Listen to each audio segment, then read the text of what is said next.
Guys, what up? Balik lagi ke sesi Ask Pange on Podcast di Bola Total. Seperti biasa, kita udah ada Bung Pangeran Sian, Pandit Muda Indonesia. Internasional kan? Oke, internasional. Why so? Ada tulisan gue dulu ya, internasional gue dulu. Oke. Seperti biasa, hari ini kita udah ngumpulin pertanyaan-pertanyaan di Twitter @bolatotal dengan hashtag Ask Pange on Podcast. Udah kita pilih 5 pertanyaan yang akan kita tanyakan kepada Bung Pangeran. Siap. Dari @roysul umam, Royce, kalau adu sprint, Gareth Bale lawan Usain Bolt, yang mana yang akan menang? Gareth Bale lawan Usain Bolt. Ya. Menurut gue yang menang Gareth Bale. Why is that? Karena di tengah lomba sekitar 70 meter 80 meter dia jatuh. Dia menjerit-jerit meminta pertolongan dari medis. Dan Usain Bolt ada kasihan gitu, berhenti juga larinya. Dia nolongin, pas Usain Bolt balik dia lari duluan dan finish duluan gitu. So that's how Gareth Bale wins the race gitu. Jadi menurut gue Gareth Bale punya peluang untuk jadi sprinter pemenang medali emas Olimpiade. Gue bilang sih Pang, tergantung medannya juga sih. Soalnya kan kalau sprint mungkin di tanah ya. Cuma kan Bale ini kan sering dijulukin Bale of Nazareth. Kalau misalnya di air dia kan walk on water gitu. Si Gareth Bale of Nazareth is. Bale of Nazareth. Cuma kalau lo lihat juga ya si Gareth Bale ini, dia kan lihat dia fitur mukanya agak primata ya, agak mirip primata gitu kan, dan dia dilemparin pisang sama pemain Arsenal gitu. Masalah adalah kalau lo lempar pisang ke pemain black players itu tuduhannya rasis gitu kan. Lo nggak bisa kan lempar pisang gitu, lempar pisang ke pemain berkulit putih dan lo bilang itu rasis gitu. Tapi ya itu rasis antar spesies merupakan sebuah penghinaan juga. Tapi lo nggak tahu itu namanya apa kan? Ini namanya apa ya kira-kira ya gitu kan? Gareth Bale memang kalau lo bandingin mukanya sama Seamus Coleman gitu, gue lihat nih mukanya mirip Gareth Bale sama Seamus Coleman.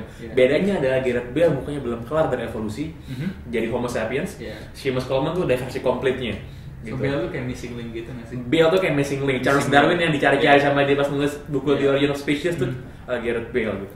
Oke, Gareth Bale, Tottenham, Bale of Nazareth, the missing link, luar biasa, agama dan rasionalitas bersatu. Ramah Rahman @raceng X Racong. Why would somebody make their name like this? Bang Pange, kan lu salah satu orang yang suka 4231. Bukan suka cewek tapi suka 4231. Oke. Alasannya apa, Bang? Gini. 4231 tuh menurut gue taktik yang exciting untuk yang seru gitu, karena itu memberikan banyak opsi di lapangan. 4231 yang paling vital di situ adalah si duanya itu. Dua gelandang bertahan, double pivot. Kalau di Jerman Sami Khedira, Bastian Schweinsteiger. Kalau di Spanyol Xabi Alonso sama Sergio Busquets. Kalau di Liverpool, jarang-jarang nih gue muji Liverpool, Javier Mascherano sama Xabi Alonso juga. Ini menurut gue sih Alonso sama Mascherano sih kombinasi midfielder yang the best di tahun 2000-an sih.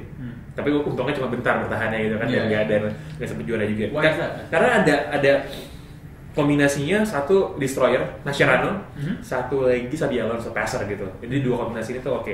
Nah, kenapa sih 4-2-3-1 ini seru dan exciting? Karena menurutku sampai sekarang ini belum ada, kalau kata orang Jakarta yang so gaul, ini belum ada obatnya nih men. Ini belum ada obatnya sama sekali. Menurutku belum ada satu taktik pun yang bisa menegasi, yang bisa mengantisipasi 4-2-3-1 yang dijalankan dengan sempurna. Memang kalau lagi off form kayak misalnya 4-2-3-1-nya Chelsea. 4-2-3-1-nya Chelsea. Tiganya gelandang di depan, bukan yang nyerangnya yang nggak mau tracking. Gelandang nyerang yang nggak mau tracking back berantakan juga. Tapi menurut gua 4-2-3-1 ini belum ada obatnya. Gitu. Sebaiknya kalau lo jadi pelatih timnas Indonesia, apakah lo akan maksain pemain-pemain lo ke sistem 4-2-3-1? Gini, kalau ngomongin bola Indonesia ya, ada satu langsung berubah gitu nadanya. Ada satu alasan kenapa formasi 3-5-2 itu lama dipakai dari tahun 90-an ke tahun 2000-an. Itu baru pakai 4-3-3 tuh zaman Ivan Kolev. Tahu nggak kenapa tuh? Nggak pernah 4-4-2, jarang, nggak pernah 4-3-1. Pemainnya nggak bisa gitu. Pemainnya nggak bisa. Itu kan harus beradaptasi gitu kan. Jadi dari kecil udah diajarin 3-5-2, 3 back, ada 2 wing back, udah bawaan gitu kan.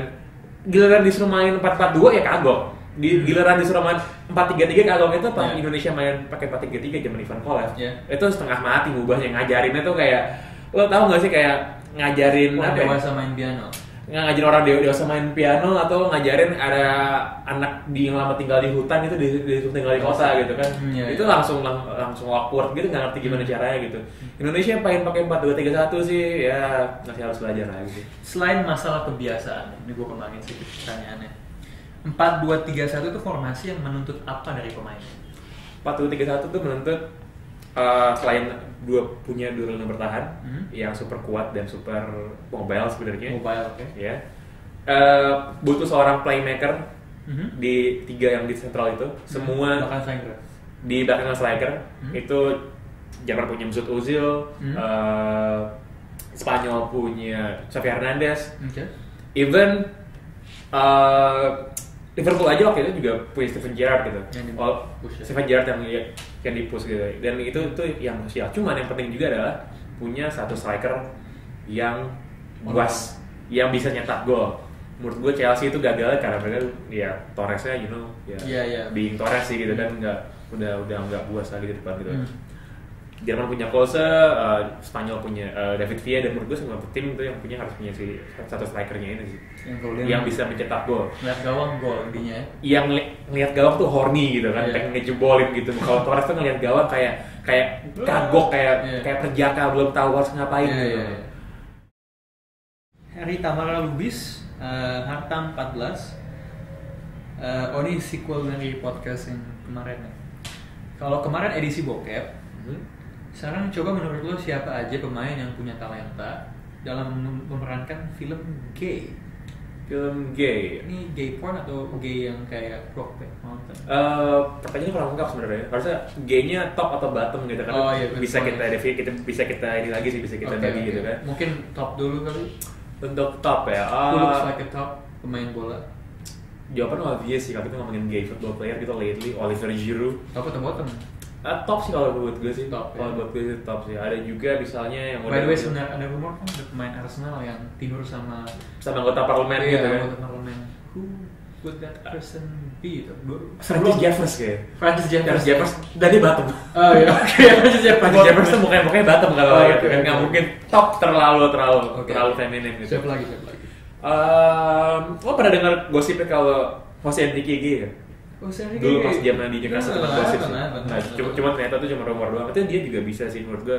Ya dia bisa menjadi idola ini lah karena ya mukanya kan Hispanik gitu kan. Gitu. Siapa lagi yang mukanya kayak gay? Ya kalau kita ngomongin soal Cristiano Ronaldo sih menurut gue udah udah terlalu biasa. I actually think Makeda sort of look more gay. Federico Makeda ya? Daripada Ronaldo. Ya, Federico Makeda juga pas dia bikin gol Aston Villa itu umurnya masih 17 sih, Iya. He looks old gitu kan. Dia kayak mencuri umur tuh loh. Iya. Muka kayak kalau nggak mencuri umur sih muka orang yang 2 kali 3 kelas gitu pas kalau di Itali tuh muka tua banget. Tapi Makeda. Where is he now by the way? Di Jerman kan nggak salah namanya gitu. Oke.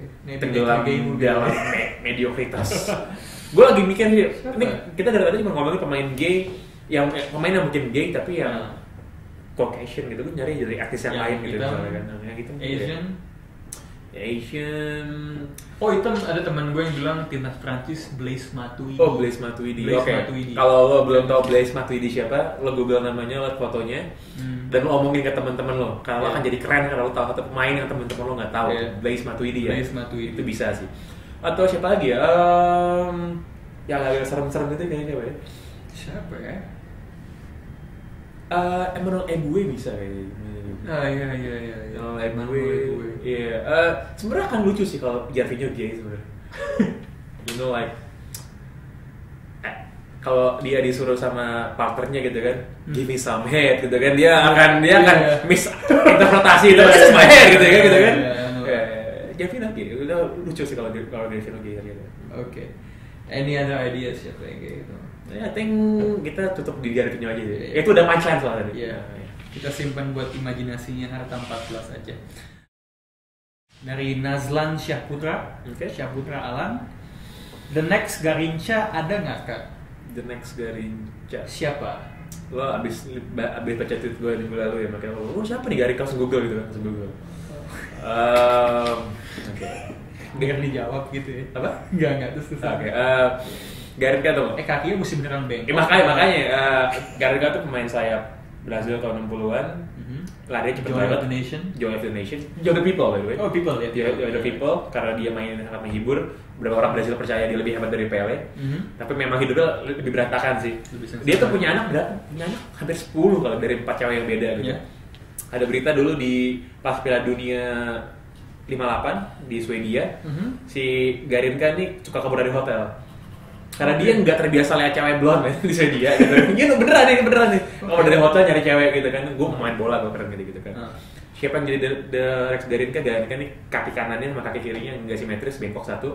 Makanya orang bilang ini kalau dia ngedribble bola tuh sudah ditebak. Kayak kalau bisa tebak ritmenya gitu. Kayak kalau lo ngobrol sama orang cuma tanya Julin tuh, kan lo nggak tahu dia lihat ke arah mana gitu kan. Garinka ini dia kakinya pengkor kan nggak tahu dia akan gelok kemana nih larinya gitu. Kalau mau dibilang sekarang siapa yang jadi Dennis Garinka sih gue nggak tahu ya, karena lo harus mengukur seberapa besar sudut kebekokan kaki masing-masing gitu dan dihubungin sama skill yang ngedribble bola gitu. Sekarang siapa sih pemain yang ngedribble bola yang jago gitu kan? Jadi cuma ngomongin soal Neymar, tapi Neymar yang bengkok bukan kakinya tapi rambutnya gitu. Jadi ya kita harus teliti lebih lanjut sih. Renaldi 23, oh it's a funny one. Menurut lo, siapa pemain yang mukanya 11-12 kayak orang susah? Selain Benayoun gitu. Itu agak rasis gitu nih pertanyaannya. Benayoun. Antisemitik tuh nggak ada pernyataannya kan? Pertanyaannya Benayoun kan mukanya agak susah sih. Dia mukanya terlihat melankolik gitu kan? Iya betul. Ini kalau Yuni Syara atau Betaria Sonata bikin video klip tahun 80-an gitu kan, Nia Daniati, Yossi Benayoun jadi bintang video klipnya sih. Maksud gue, tapi emang mukanya melas gitu kan? Well, mungkin dengan pemahaman lo ya tentang orang susah tuh kayak apa? Siapa pemain bola yang Iya, kita telah lagi sih. Benayoun ini saking susahnya mukanya, kalau dia duduk di tempat di kursi gitu, orang datang nyamperin dia ngasih koin loh, karena dikira dia lagi begging. Memang selain Benayoun siapa ya? Kalau gue ngomong tahu Benhe mukanya juga karena susah itu juga racist kan, karena dia masih antisemitik juga gitu kan. Siapa yang Caucasian gitu mukanya? Menurut gue Shanti Katora kalau lihat mukanya juga agak melas sih kalau lihat. Tapi kayak malas happy gitu nggak sih? Kayak dongo-dongo gitu nggak sih? Kayak dia tuh bisa jadi the Spanish Forrest Gump menurut gue tuh tinggal lari gitu kan, tinggal lari aja. Antusias banget dan mukanya itu muka orang baik-baik gitu kan, tapi juga nggak yang hebat-hebat banget. Siapa lagi tadi tuh ya yang mukanya tuh kayak orang susah? Siapa yang susah? Tipikal mukanya orang susah tuh gimana? Tipikal muka orang susah tuh alisnya tuh harus agak sedikit turun gitu.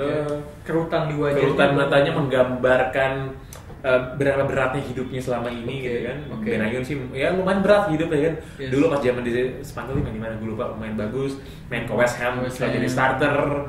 Terus pindah ke Liverpool dicadangin, Chelsea cadangin, pernah ke Arsenal juga, dipinjemin juga, cadangin juga. Memang hidupnya lumayan susah gitu, jadi nggak heran lah kalau memang tergambarkan di raut dan garis mukanya gitu. Tapi siapa ya selain Benayoun dan Tal Benhem nih? Chris Smalling juga kalau lihat mukanya malas sih. Soalnya udah agak ini nggak sih, kayak gitu nggak sih? Chris Smalling tuh kayak orang yang pas kecil rumahnya kebakaran loh, jadi kayak gitu kayak aduh sama helman semua dia kayak gitu. Oh sampai tahun 2008 atau 2007 kan dia masih main di klub yang divisinya bawah Pak. Yes. Mungkin ada sedikit struggle-nya tergambarkan di mukanya. Itu memang mukanya muka kasihan. Karena menurut gua Smalling badannya gede, tapi nggak ada sangar-sangaran sih. No, kayak hatinya tuh kayak lembut ya kalau lihat. Hatinya kayak lembut ya. Pemain dari klub lain siapa? Liverpool ada kayak dia all over Liverpool nggak pernah susah mukanya, mereka delusion gitu. Oke. Gitu. Susah tapi mukanya nggak susah. Mukanya nggak susah. Chelsea Oscar juga nggak terlalu bahagia gitu. Buat gue sih nggak terlalu bahagia pokoknya. Gitu. Fernando Torres ya emang udah nggak bahagia. Yeah, that's it man. Gitu. Maybe we didn't say his name because sudah terlalu sering. But he does look like someone ya. Oh ada lagi. Iya mukanya kan susah juga. Jordi Mikel juga lah itu. Oh iya. Jordi Mikel, Jerome Boateng. Jerome Boateng? Yes, Jerome Boateng juga they don't look happy lah gitu. Kayak ada semacam nestapa dalam sukma gitu yang bisa membuat mereka ditahbiskan sebagai orang susah. Okay. Anyone else or are we out of list? Sebenarnya banyak ya, tapi kan nggak kepikiran ya. Mungkin apa kita lempar aja ke Twitter kali ya? Nah boleh. Siapa tahu ada yang punya rekomendasi. Siapa pemain bola yang mukanya kayak orang susah? Kayak orang susah gitu. Gini aja deh, untuk Bola Total akan bagi-bagi hadiah untuk lo yang bisa nge-tweet ke Bola Total dengan hashtag pemain bola susah. Coba kasih submisi lo, siapa menurut lo pemain bola yang tampangnya susah. Kalau bisa ada fotonya lebih baik lagi, nanti kita kasih hadiah uang tunai Rp250.000. So I guess that's all for Espanyol Podcast kali ini. A pleasure as always, Bung Pange. Mari kita tutup dengan masuk muka susah.